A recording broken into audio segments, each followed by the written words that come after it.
Ayan po mga kalbularyo, dahil year-end na naman ngayon. So kita naman ninyo na mayroon akong alkansiya rito.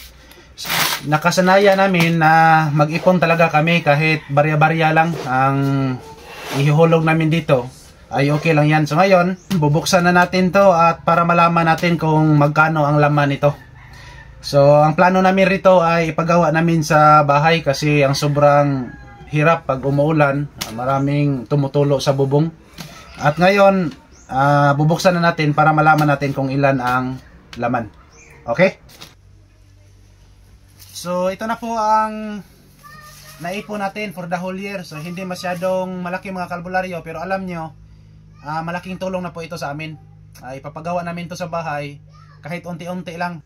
At least sa unti-unting paggawa ay matatapos rin. Yan. So estimated po ay iwan ko na lang. Pero attention po sa mga nautangan namin dyan. Hindi kami magbabayad ng utang ngayon. Next year na lang. Yan po ang New Year resolution ko. Magbabayad na po ako sa inyo.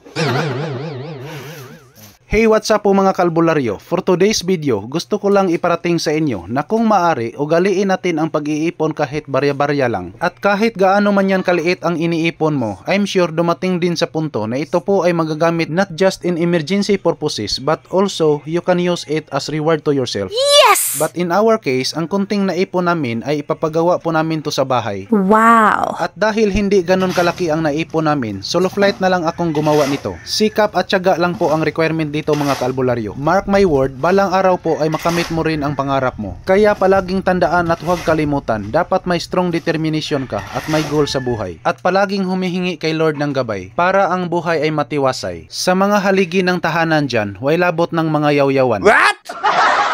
Iwan ko kung natamaan ba ang iyong inahan.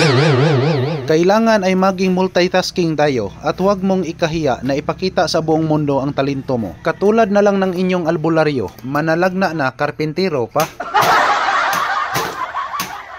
As you can see, parang nahirapan ako sa kalisod diring dapita. Pero sabi nila, the show must go on. Kaya giaswat kog dahan-dahan at sabay yabo sa simento. At agad punit sa palita. Sa hindi nakaintindi sa language na ginamit ko, pasensya na po kayo, i-coincide na lang ninyo kung ano ang gikore-kore ko rito. What? Pagkatapos na nailibil ko ang flooring, hinayaan ko munang matuyo ng konti. At para hindi masayang ang oras ko, nagproceed ayon kog hapak-hapak sa pader by using palita na may halong simento. Kung napansin nyo, sa lahat ng hampak ko, maski isa walang kumapit rito. Ano sa palagay nyo? Totoo kaya na mason karpintero ang inyong albularyo? Oh no! Please comment below at abangan na lang po ang part 2 nito. Thank you!